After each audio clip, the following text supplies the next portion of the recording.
जय हिंद दोस्तों। आइए देखते हैं आज सबसे बड़ी 5 न्यूज़ है और एनालिसिस किया जाएगा इसके बारे में। तो दोस्तों पहली न्यूज़ है कि RFID क्या है, इसका यूज कहाँ होता है, कैसे होता है, क्यों किया जाता है। और दूसरी न्यूज़ है सर दोस्तों कि ऑस्ट्रेलिया के नए प्रधानमंत्री बनाए गए हैं, इनके साथ कौन कौन शपथ लिया है और ऑस्ट्रेलिया के इसके पहले कौन प्रधानमंत्री थे, किस पार्टी के थे और ये किस पार्टी के हैं, देखा जाएगा। तीसरी न्यूज़ है दोस्तों कि राजा राम मोहन राय की जयंती अभी बीती है, 22 मई को थी, इनके बारे में जानकारी कलेक्ट किया जाएगा। चौथी न्यूज़ है दोस्तों मोजाम्बिक के जंगलों में पोलियो वायरस का भी फिर से पुष्टि किया गया है।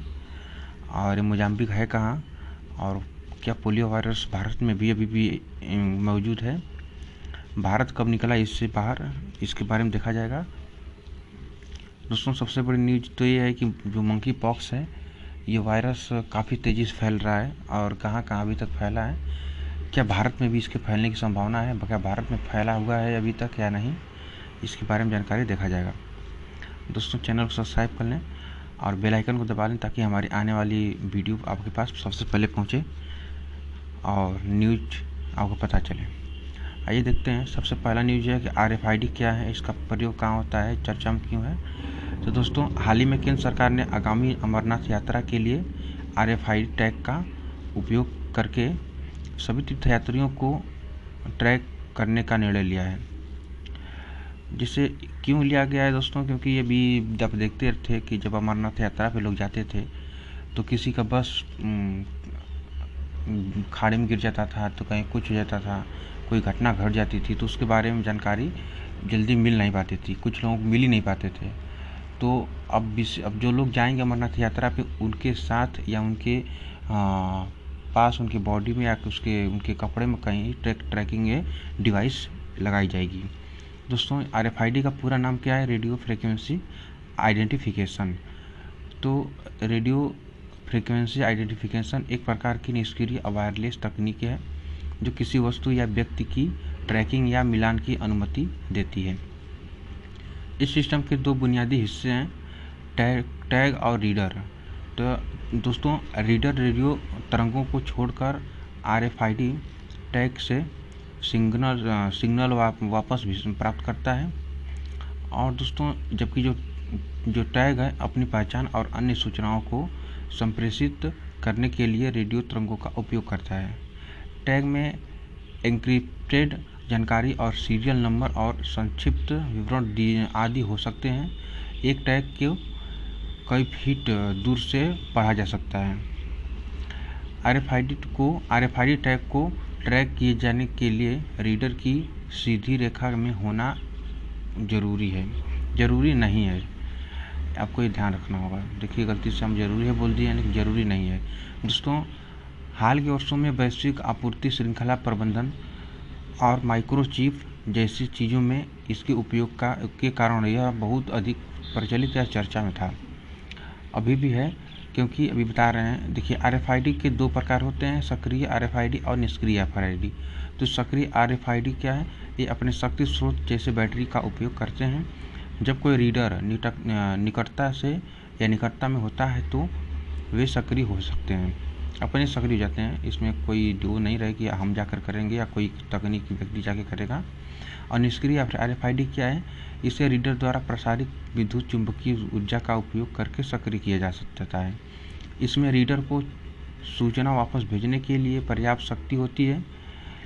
निष्क्रिय टैग की तुलना में सक्रिय टैग की रीड रेंज अधिक होती है। इसका उपयोग कहाँ होता है, रिटेल कंपनी इसका इस्तेमाल इन्वेंट्री ट्रैकिंग के लिए करती है। RFID चिप्स का इस्तेमाल प्रयोगशालाओं में एक्सेस कुंजी के रूप में किया जाता है। प्रस्तावित ई पासपोर्ट में RFID चिप वाले पेपर पासपोर्ट होने की संभावनाएं हैं। वर्तमान में देश भर में टोल प्लाजा पर भी इसका उपयोग किया जाता है फास्टैग के रूप में। देखिए दूसरी सबसे बड़ी न्यूज़ क्या है दोस्तों, ऑस्ट्रेलिया के नए प्रधानमंत्री अल्बानीज को बनाया गया है। ये कौन है, आइए देखते हैं।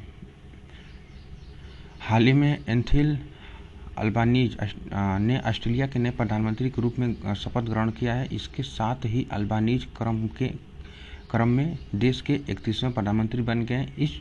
इन चुनावों में एंथिल अल्बानीज की लेबर पार्टी ने स्कॉट मॉरिसन की रूढ़िवादी सरकार को शिकस्त देकर या उनको हरा करके जीत दर्ज की है। गौरतलब है कि यह लगभग एक दशक में ऑस्ट्रेलिया की पहली लेबर पार्टी की सरकार बनी है। दोस्तों, प्रधानमंत्री के अलावा रिचर्ड मार्शन ने उप प्रधानमंत्री के रूप में शपथ ली है। वहीं मलेशिया में जन्मी बेनी बोंग विदेश मंत्री बनी है। बेनी बोंग विदेश में जन्मी देश की पहली विदेश मंत्री होंगी। बता दें कि लेबर पार्टी और कंजर्वेटिव लिबरल पार्टी ऑस्ट्रेलिया के दो प्रमुख राजनीतिक दल हैं। गौरतलब है कि प्रधानमंत्री अल्बानीज अमेरिका, भारत, जापान के नेताओं से मिलने के लिए टोक्यो में होने वाले क्वाड शिखर सम्मेलन में भी भाग ले रहे हैं।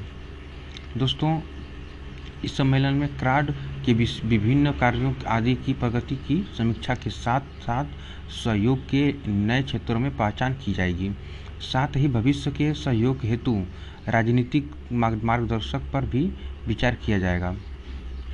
दोस्तों, अब तीसरी सबसे बड़ी न्यूज़ क्या है? राजा राम मोहन राय की जयंती जो 22 मई को मनाई गई है।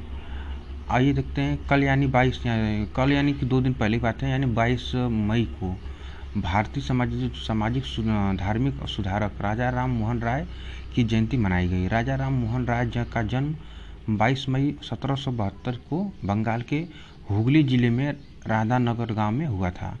वह एक महान विद्वान और स्वतंत्र विचारक थे। उन्होंने सती प्रथा की भूमिका को समाप्त करने में एक प्रमुख भूमिका अपना निभाया था।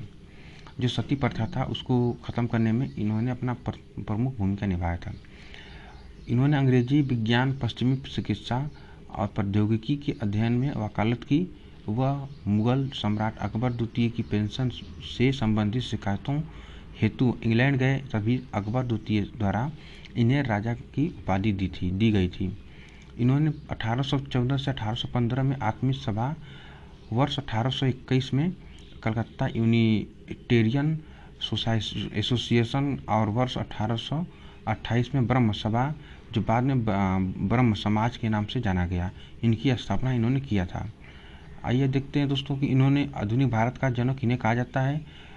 बंगाली साप्ताहिक और संवाद कौमुदी और फारसी साप्ताहिक मिरात उल अखबार का प्रकाशन भी इन्होंने किया था। 27 सितंबर 1833 को यूनाइटेड किंगडम में मेनिंजाइटिस के कारण इनका भी निधन हो गया था। दोस्तों, इन्होंने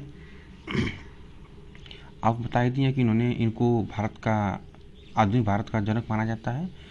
27 सितंबर 1833 को यूनाइटेड किंगडम में मेनिंजाइटिस के कारण इनका निधन हो गया था। दोस्तों, चौथा न्यूज़ है, मोजाम्बिक में जंगली पोलियो वायरस की पुष्टि की गई है। आइए देखते हैं क्या है कि अफ्रीकी देश है मोजाम्बिक में जंगली पोलियो वायरस टाइप फर्स्ट के पहले मामले की पुष्टि की गई है। वर्ष 1992 के बाद मोजाम्बिक का यह पहला और फरवरी 2022 के मध्य में मलावी में पाए जाने वाले दक्षिणी अफ्रीका का यह दूसरा मामला है। मोजाम्बिक का यह मामला वर्ष 2019 में पाकिस्तान में फैले पोलियो के एक स्ट्रेन से जुड़ा हुआ है। दोस्तों, हम बताते चलें कि इस मामले की गंभीरता को देखते हुए मोजाम्बिक ने हाल ही में 2 टीकाकरण अभियान चलाए हैं। ज्ञात हो कि विश्व स्वास्थ्य संगठन ने अगस्त 2020 में अफ्रीका महाद्वीप को पोलियो मुक्त घोषित किया था। मामले की गंभीरता को देखते हुए विश्व स्वास्थ्य संगठन ने अफ्रीका महाद्वीप के 5 देशों Malawi, Mozambique, Tanzania, Zambia, Zimbabwe में महामारी निगरानी तंत्र को मजबूत कर दिया है। दोस्तों, पोलियो वायरस क्या है, इसके बारे में कुछ जानकारी देखते हैं। US centres for disease control and prevention के अनुसार पोलियो एक गंभीर और घातक बीमारी है जो तंत्रिका तंत्र को प्रभावित करती है। यह वायरस संक्रमित व्यक्ति की आंत में रहकर वृद्धि करता है तथा इसके मल में उपस्थित रहता है। इस वायरस के 3 रूप होते हैं जिनकी संख्या 1 से 3 तक होती है। शौच के बाद अपने हाथों को अच्छी तरह से नहीं धोने से इसका संचरण अन्य लोगों में भी फैल सकता है। शौच के बाद अपने हाथों को अच्छी तरह से न धोने की वजह से इसका संचरण अन्य लोगों में भी फैल सकता है। आइए देखते हैं क्या है। इसका संक्रमण दूषित पानी पीने और दूषित भोजन करने से भी होता है। बुखार, थकान, सिर दर्द, गले में खराश, खांसी, गर्दन, पीठ में जकड़न या कठोरता तथा हाथों और पैरों में दर्द आदि इसके सामान्य लक्षण पाए जाते हैं। यह तंत्रिका तंत्र पर आक्रमण करके पक्षाघात का कारण बनता है, क्योंकि पीड़ा के हेतु कोई उपचार नहीं होता है, अतः रोगी जीवन भर के लिए यह अपंग हो जाता है। देखिए, भारत में पोलियो के मामले में बता दें आपको, तो भारत जनवरी 2014 में पोलियो मुक्त घोषित कर दिया गया था WHO द्वारा। देश में पोलियो वायरस का अंतिम मामला जनवरी 2011 में पाया गया।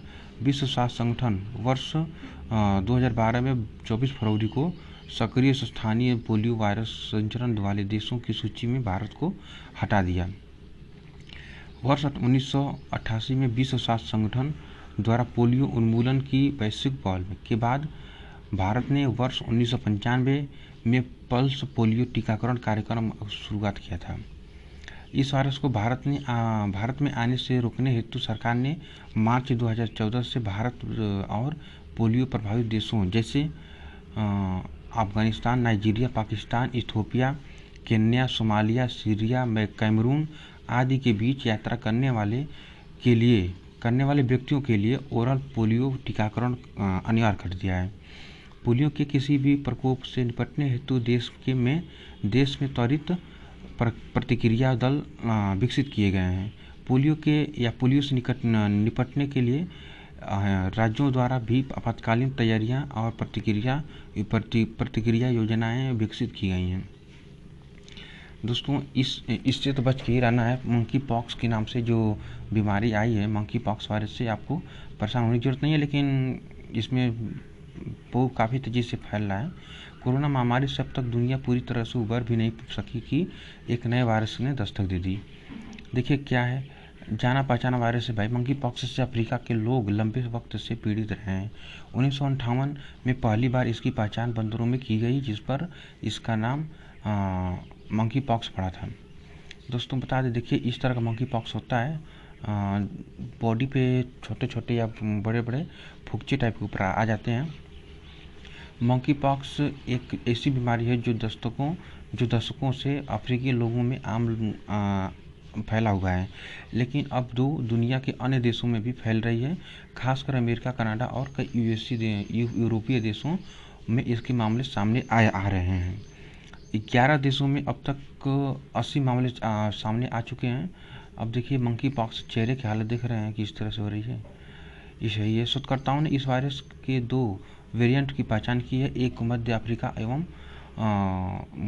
अफ्रीका का वेरिएंट जो अधिक लक्षणों वाली बीमारी का कारण बनता है, और दूसरा पश्चिमी अफ्रीका में पाए जाने वाले वेरिएंट जो मामूली लक्षणों के वाले संक्रमण का कारण बनता है।